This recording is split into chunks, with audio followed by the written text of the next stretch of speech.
Sanibonani and welcome to Initiating Insight with Sibongile. Today I am sitting with Mduduzi. Yes. Hi Mdu. Njani? Ngiyaphila. Ngiyaphila. Muhle? Yeah. Yabukeka. Yazi kuthiwa you can't say umuntu wesilisa muhle, fanele uthi yabukeka. Yeah, yabukeka ne? Okay. Ne? Thank you for that compliment. Yeah. Mara yazi uyabukeka. So I've been told. Okay. Uyazi uyabukeka. Yeah, ngiyazi. Okay, yabona? Yeah, yabona? Yeah. Mdu, thank you for being here. Yeah, glad to be here. Yeah, I mean we've been talking about this for quite some time. Long time. Yes. Yeah. Why did you want to be on Initiating Insight? I've been a fan since 2019. Yeah, I think I've been following the show since 2019, obviously on social media, Facebook, then went on to YouTube, just checked out. Even the content is what drew me in. Yes, and then that's how I actually fell in love with the work that you've been doing.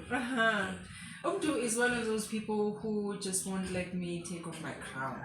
Because they are here, they're here, making sure you keep it in order. You keep it in order. So much so that, I've developed this philosophy, Yoguti, I don't want to practice what I preach. Okay. I'd rather preach what I practice. Yeah. So Mdu, Mangiti, you've been one of those people who won't let me take off my crown. It's actually a beautiful thing to have people like that in your life, because sometimes we have different people. We have people who are here to do all sorts of things to your life, but you also have those people who bring out the best. Yeah, Bob? Bring the best out of you. You have those people who bring the best out of you, and you are one of those people. And it helps to have people who actually keep check on you. And I'm not necessarily suggesting that you keep tabs on me or you keep check on me and saying what are you doing or anything like that. But also, yes, a spy cam. But it also helps to have people who keep a check on you and say when you're doing something wrong, equally so when you do something right. Yeah, but because sometimes when you have those people in the back of your mind, even when you are tempted to do something wrong or out of character, then you think, how is she going to feel about that? Yeah, but so it helps, don't you think? It depends on what extent. Yeah, I think at what extent, because I think sometimes when you do something, you're the one that needs to be at the right mind or be satisfied with whatever that you're doing and the repercussions of what you're doing. As soon as you think about how somebody else is going to feel, that should be secondary. The first instinct should be, is it good, for me first before you considering other people as well. Yeah. Well, I was saying it from a secondary perspective. Oh, okay. Yes, because remember we also talk about self-love. So self-love will also, be as a result of you thinking about you first and what makes you happy or what makes you tick or as you say. And then secondary, then you're thinking it's all about, I suppose, the principle of do no harm. To say. But I appreciate what you're saying. It's of the secondary. So we met on Facebook, ne? Yeah, we met on Facebook. I think it was early 2020. Yeah, I think it was early 2020 during the whole lockdown level 5 intense pandemic. That's how we actually started conversating. And I must say, I appreciate, because you've been one of those very people who's been very consistent. in my life, who's supportive of what I do. When I've had live events, for instance, with communities, you are here. Yeah. You know, you show up. Yeah. You know, I mean, Davidton, you're Guatemala, but you are here. Yeah. You get here. So I really appreciate that. And we speak about so many things. So many things. You don't remember half of what we talked about. It's been too much conversations to count. So, whatever that we speak about, sometimes, yeah, I just leave it to say, whatever that you've done or spoken about, just that for that moment specifically. Yeah. Then we're gonna talk about other things, So would you be those people who lives in the moment or I do. goes with the flow? So that was yesterday. So today I'm today. So not necessarily, but I like to be present. I like to be fully in the moment.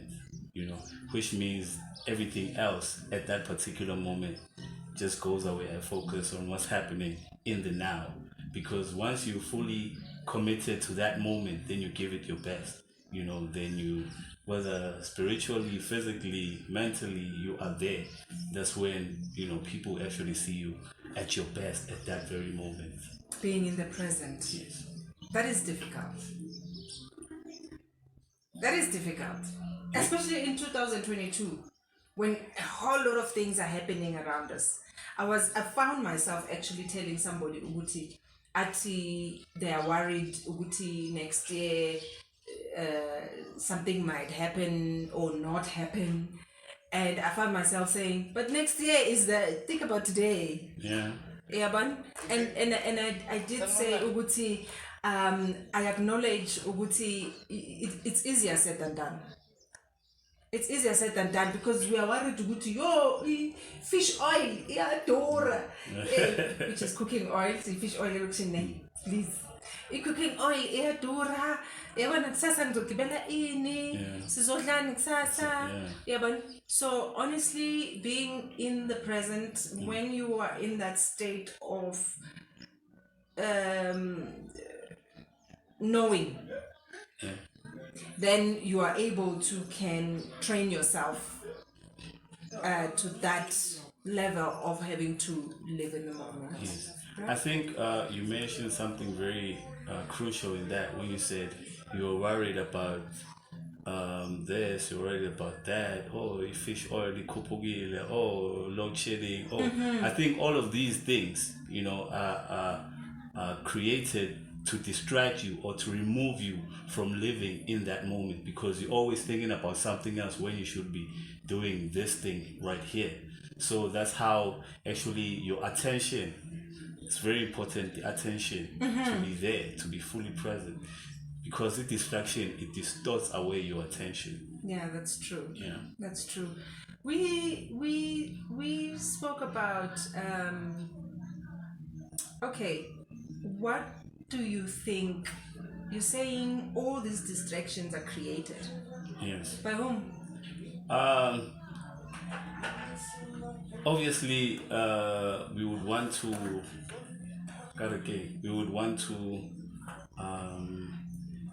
not personalize, where some things are coming from, especially for us as Black people, because we've been under siege for centuries. We've been at war for quite a long time, and fortunately enough, well, not fortunately, but strengthfully enough, we are still here. Despite I like that one. I got the strengthfully enough. That's a good one. We are still here, and we are still thriving and still striving to be our best selves. It's not easy, living as a Black person, especially in this time. Same as it was, at that time. But for the fact that we're still, we're still here, we're still trying to live, we're still trying to do the most with what we have at this particular point in time. I think that's something to be celebrated, actually. Yeah. How do we get away from these distractions? How do we program ourselves and our minds to coming back to learning to live in the moment? I think it boils down to prioritizing, focusing on what's important. Because I think what I've found, what I've learned, through my experiences is Uti. Sometimes we think we have lesser because we're looking at the under end, only to find out whatever that is close here is more than enough for you to get through to the next day. So always, oh mangaba, ne menshi, oh mangaba ne moto, it's always comes down to monetary possessions, because of the distraction which has been poverty that we've sort of normalized in our life to say we are living in poverty. So the next big thing is for you to go from a luxury and then get a mansion. Now you've made it, and now you look down on your brother and sister who you've left behind the luxury. So I think just to appreciate, having this conversation, hence I'm saying I'm in the moment. I appreciate the conversation that I'm having with you right now. That is pretty much that all that matters at this particular point in time. But you speak so nicely and so smoothly and saying prioritize. How do I prioritize when I don't have school fees? How do I prioritize when I don't have sugar? How do I prioritize when I don't have transport money? Kusasa yoke emsebenzini, I must be borrowing. Umakhelwane sekazokhathele manje. How do I prioritize and how do you do that? I think it's about, Yes, I'm not necessarily looking to buy a car. As you say, I'm okay where I am. So look, Shini, that's all right. It's okay. I've accepted. But there are things that are still demanding of me. Yes. There are still things that are demanding of my life to sort out and fulfill. And how do I then prioritize? I think now you see all these distractions are piling up. Now you're worrying about school fees, you're worrying about transport money, you're worrying about, I think as soon as you focus on one thing at a time, I think it can be resolved. But as soon as you pile all those things up, they tend to overwhelm you at times. That's why most people they crash under that sort of pressure which they built, in their own minds. Because I think just to remove yourself sometimes, because it goes down with a lot of practice, a lot of self-discipline. There's a gentleman, I think I saw him last week, an old gentleman. He used to go around the neighborhood just preaching to us about self-control, self-discipline, and sound mind. So those words, I didn't understand what they meant at that particular point in time because I was still very young. But now, as I grew up and grew older, all those things now are starting to make sense of why that, or why he felt compelled to preach those things, those values, those qualities that we should strive to achieve as human beings. Okay. So just as we lament about us being programmed and brainwashed, we spoke about unlearning a few weeks ago. Yes, we do. So we must actually go through the process of programming again, but this time a positive programming of saying, learn to live in the moment, learn to prioritize what is most important. So how do you choose between school fees and transport money?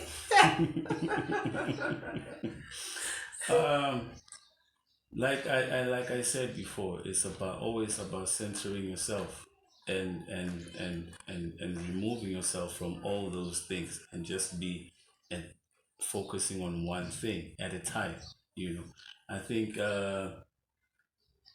what I may say is, what was the question again? How do you choose between transport money and school fees? Yeah, I think that's the saying, how wish to choose between this and that. Why do you need to choose? I think the best thing is just to focus on one thing at a time. Maybe if school fees is the most immediate, then just try to be immediate on that, and then the other thing will come after. Don't try to pile them all at once, because once you do that, then you don't give your full attention to either. You giving half. That's why the angeke zihlangane, because you're not fully there.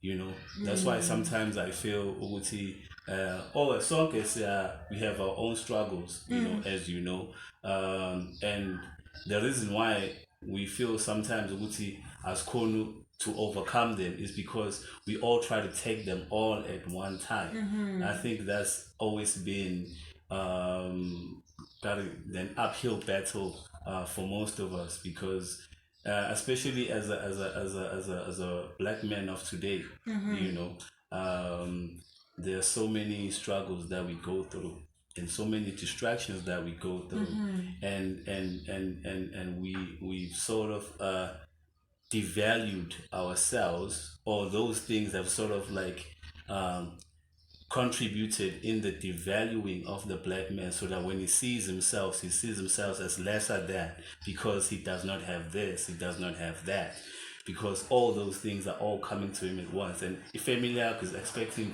1, 2, 3, your girlfriend is expecting 1, 2, 3, you have a child, they're expecting 1, 2, 3. So now all of those things, you're taking them all in, and once you fail to achieve either one or all of them, then you see yourself as a failure as a man, in order to provide all those things that are expected from you. And now you have your own expectations and your own dreams, and once you neglect that in order to satisfy the expectation that other people have of you. Yes. If you've just joined us, you are watching Initiating Insight with Sibongile. I am sitting with Mduduzi. Yes. I call him Mdu. Mdu, Yes, ma'am. you speak about a man and a black man, and I have been speaking about black men and black women for quite a few weeks. And I find that Ingati Futine Initiating Insight has taken a turn into that direction, which its premise has been the GBV. And I remember even in 2019, for me, it was about saying restoring the dignity of a black man. And so then I thought that then in the restoration of the dignity of a black man, GBV would be where to start. Okay. All right, it was my vehicle to saying, okay, let's go there. Although somebody once said to me, so restore, how do you restore dignity of a black man? How do you do that? So like nan to keep one high or sharp, restoring the dignity of a black man. What am I trying to do? But anyway, that's what I was trying to do. At least we've had these conversations. And while you speak about black men, you mentioned the expectations. Earlier you said we appreciate the fact that at least we are still here. Strengthfully. Yes. Strengthfully. What do you think a man is, a black man is? What makes a black man a black man? Ukeke Mukomane that we had a few weeks ago, he said a man is a man by his strength, not in Komozaki. By his strength, testosterone. So what's your take? My take on what makes a man? Yes. What makes a man is his values. What makes a man is what he stands for, what he's willing to live for, and what he's willing to die for. I think so much has been done in order to shift the focus. We spoke about the people that created the distractions. First of all, the dreams or the aspirations of any family or any nation rest on the man. It is the man that actually visualizes or gives direction to where a particular family or particular nation needs to go. But in order to kill or to destroy that direction, or in order to steer it away from the aspirations, the true aspirations of a nation, then you have to destroy the men. And the biggest tool that was used, or that is used, especially now more than ever, they're using the black woman in order to destroy the black men. I would have thought they're using the black men to destroy the black woman. Well, we can actually have that conversation to say now they're putting us against each other in order to destroy one, and the other. But since we're on a particular point of a black man, as I've already mentioned, we would see yithi esphethe amaphupho wesizwe, yithi esphethe amaphupho we-family. As a black man, when you that's why it's very important for women, especially we live in these days where single motherhood is at a highest order. But now I think as women we should let the fathers of the babies spend time with those kids, because as soon as you spend time with a kid, even though I'm provided for financially, but as soon as you spend time with them, you'll be compelled instinctively, you need to do something because you are there as a man. You see your child is struggling, but now as soon as you're kept away, then emotionally you detach from that baby. That's why most men say, "Akayenzi next," useless. I remember, now telling my story. When I grew up, my mother had broken up with my dad. For quite some time since I was a little baby. So she used to say, "Oh, Baba, could useless," and I grew up with that notion to say, very well, yeah, he's good for nothing.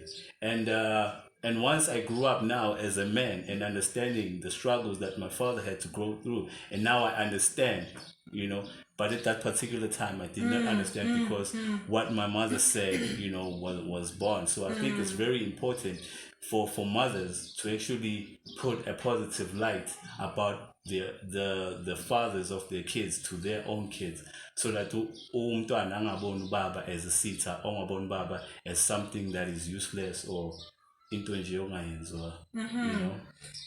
We'll come back to that. Okay. I want us to go back a little bit. Okay. Yeah. Please keep me on track. You said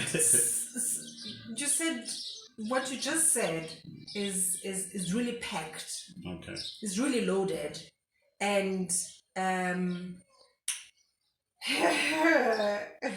it's complex. Yeah, it is. But I just want to ask a follow-up question. Okay. And we'll come back to this. All right. We're just packing it in Jaganyan. We'll come back. I want to ask a follow-up question on, you said family nesizwe, it's driven by ama aspirations womuntu wesilisa or indoda. Yes. Would you care to share with us what you think what is the vision of a man for family or society? What are those aspirations that you're talking about that would then drive a family or a society? Yes. One of the the responsibilities of the man that is, most popular is the man must provide. So let me start there. What are you providing for? What is the end goal of providing? Let's say I'm providing for my kids so that they can go to school.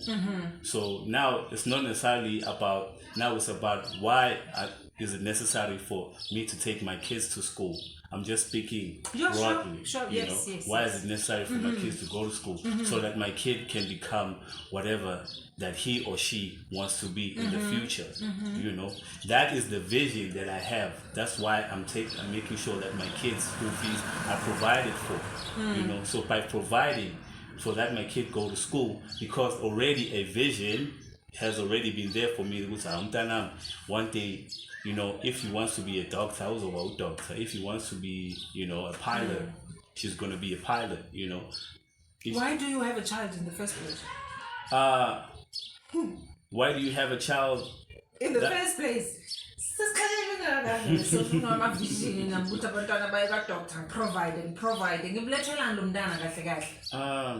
I think when you have a child, now I don't know if, but when you have a child, because I wanted to take it to a very different direction, but when you have a child, you're ensuring your survival through immortality. It's our way as what we call human beings, to ensure our survival through the time. So it's about immortalizing ourselves. It's about ultimately living through, umula,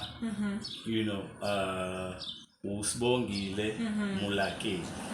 Umulake is somebody that lived before you. But you say he's lived before you, but now he's living through you. He has survived through the ages, to be at this particular point in time. So that's what I'm speaking for when we say, why is it important? So if Ubunge Kola, Mulake wouldn't have been here at this particular point in time. Yeah. Yes. Oh wow. Okay, let's go back. Let's come again to that. This caca lezo shira. What's better? This caca was better. 2 words. I'm semantic, by the way. 2 words you used. If you let if mothers let the fathers see the children. Yes. Let. Yeah. Oh, what is the other word that Ndu used? Okay, I'll remember. Okay. When you say if mothers let fathers see the children, it sounds like there needs to be permission of some sort. Yeah. It sounds like it's dependent on the mother for the father to have a relationship with the child.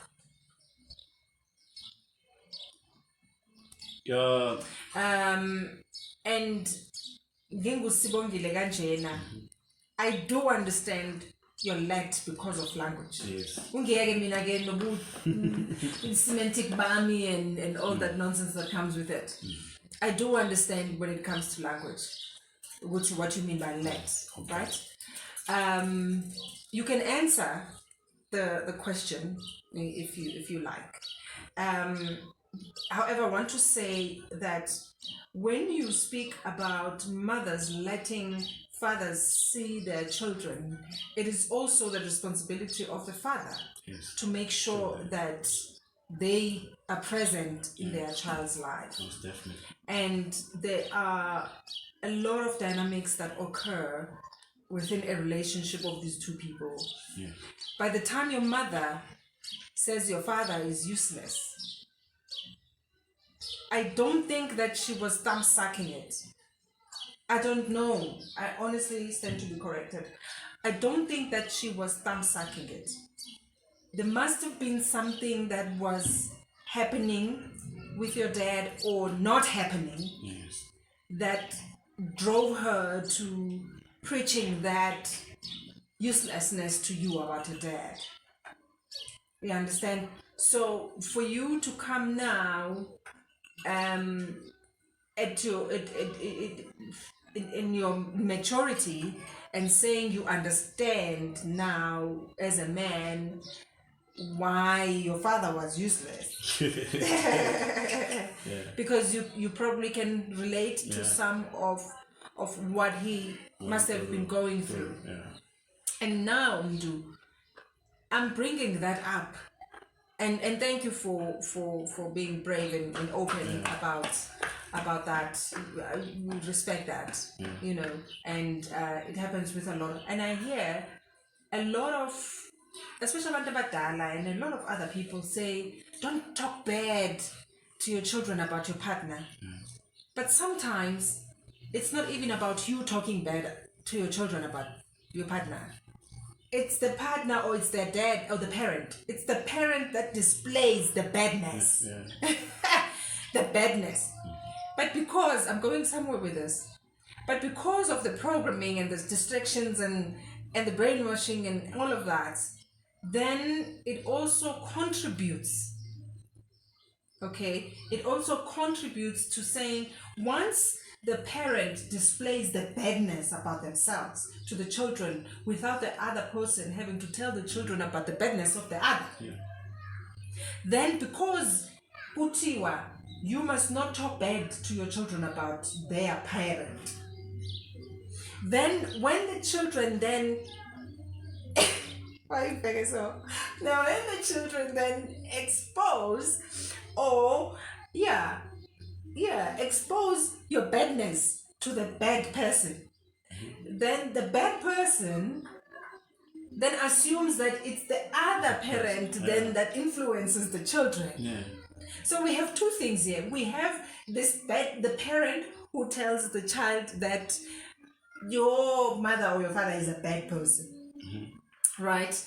And then you have the bad parent who displays their badness to the child that they don't have to be told by the other one. You understand? Equally so, you have mothers who don't want the fathers to see their children. Just because they're children. Okay, yes, just because they're mothers. And you also have mothers who don't want the fathers of the children to see their children because they don't take care of the children. And then you have mothers who want the fathers to have a relationship with their children, irrespective of whether they pay for them or not. But the fathers are just absent. They're just absent. So you see, it's those dynamics that have contributed in the struggle of the black man and woman. We can't seem to, to come to a common ground on just about anything, and most essentially on family building, because as you come of age, whether as a woman or a black man, you are prepared. That's why the back in the day they were what they call initiation schools today. Those were preparation schools in order to prepare you for the next journey when you come of age. To say, when a woman would go, but see, and I must speak that because it's most common. But we they used to teach her about him. Obuti, this is the person that you're gonna meet, and this is the person that you're gonna have to build with, and this is how you should, behave, and this is how. Even him, when Aga and Tabi, they used to teach him about her, to say, hey, this is the situation now you're going to come across. This is what you should expect, and this is your responsibility as a man. I'm talking about the reason behind why was it necessary for these these initiation schools to be, to happen. It was for primarily for those reasons, in order to groom the black man and the black woman, the young, in order for the next stage of their lives, and you find that today most of these things, as I said, and one of the most devastating things that have happened to us is that our parents have released the responsibility of teaching us as young people to the schools. That is the most devastating thing that we could have ever done. As black people, because now all of those values that we should be taught at a younger age, we are taught through a textbook that is written by somebody who is not of our skin color, who did not live through the same experiences that we live, who does not even care about our future and our well-being as a people. So now imagine we carry that ideology as a way of life, as a reality, and we go through life trying to pursue life using those mechanics or using those ideas and that information that we have grasped from foreign people. That's why sometimes we come to a halt and we don't know what to do anymore because I could speak about another matter, but Please, let's speak. I could This speak is your about time. religion, Yes. as being one of those things that we have sort of grasped from foreign agencies, and now we're trying to create reality with. And at some point in time, we come to a huge wall because we missed so many steps and so many things that we have missed. And now, when we turn back, it's like, hey, we moved the way they move. But that's why people say Bayanje, because now they feel, oh, I think I've already committed, myself, my time, my energy, my spirituality to this thing. So let me rather go until the day that I die. Sure.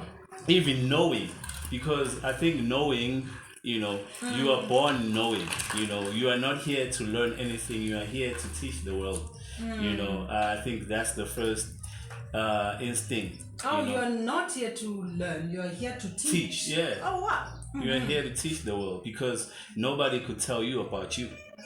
Wow. Yeah, nobody could ever tell you about you.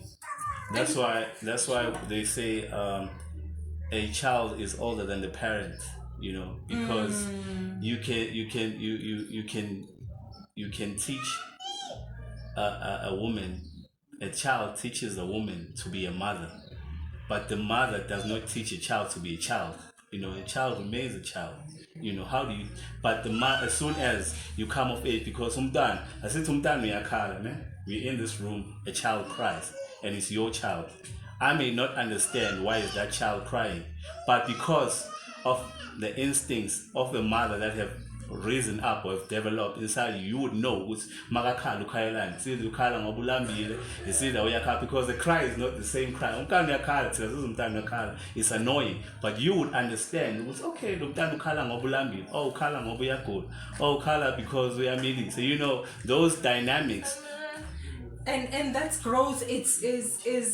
Is triggered by the instinct. Exactly. And and that instinct will not have been triggered if the child was not there. Exactly. Oh my goodness. Oh wow. Okay. Which now comes back to fathers spending time with their kids, because once you spend that time with the kids, the instincts will trigger to say, hey, my child needs this. Oh, hey, Do you think it is also intentional that fathers right now are absent in their children's lives? Going back to where we started with this conversation. Yes. Now that of the unit of the family. Family. Yeah. As I've said before, the distractions, there are many, and as far as I've told you that in today's society, many of our men feel lesser than, that's why most resort to alcohol abuse, lead to drug abuse, and try to take them to rehab. When you take them to rehab and then they come back to the same situations that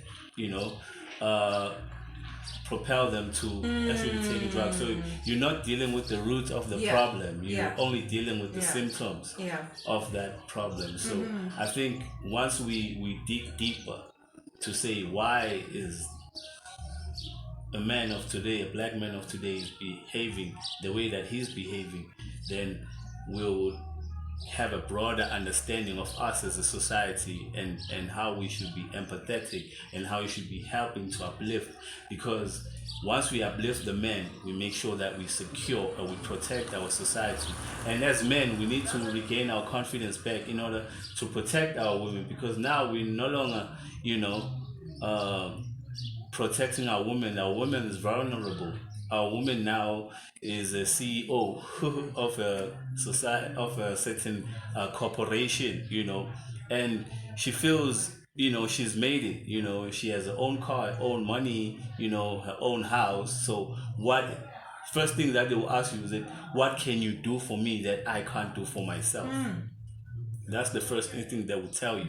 Say, what can you do for me that I can't do for myself? So now, by her having that position, having all those things, now she does no longer see the value of a man being there for her, to provide direction for her, to provide protection from her, to provide emotional support for her, to build a family with her, So those things are no longer important. What is important is that, now I have money, then, that's why some women who are in abusive relationships will tell you that I'd rather cry in a mansion. That's the saying that, also we I know. say you'd rather cry in a mansion, irrespective of how that man abuses you every single day, every single night, and, making you an emotional wreck, causing you blue eyes, it's fine Yeah. as long as you're in the mansion. So I feel now our we have our priorities twisted. Yes. We'll come back to that. Mdu, the question really, to the question really to saying, as a man, if I have everything else, what are you here to contribute? We'll come back. We'll talk about when we come back. We'll talk about trauma response. We'll talk about a strong woman. Okay. You don't like that saying, Yeah. a strong woman. Yeah. We'll talk about that. For now, let's take a break. We'll be right back. Okay. Stay tuned.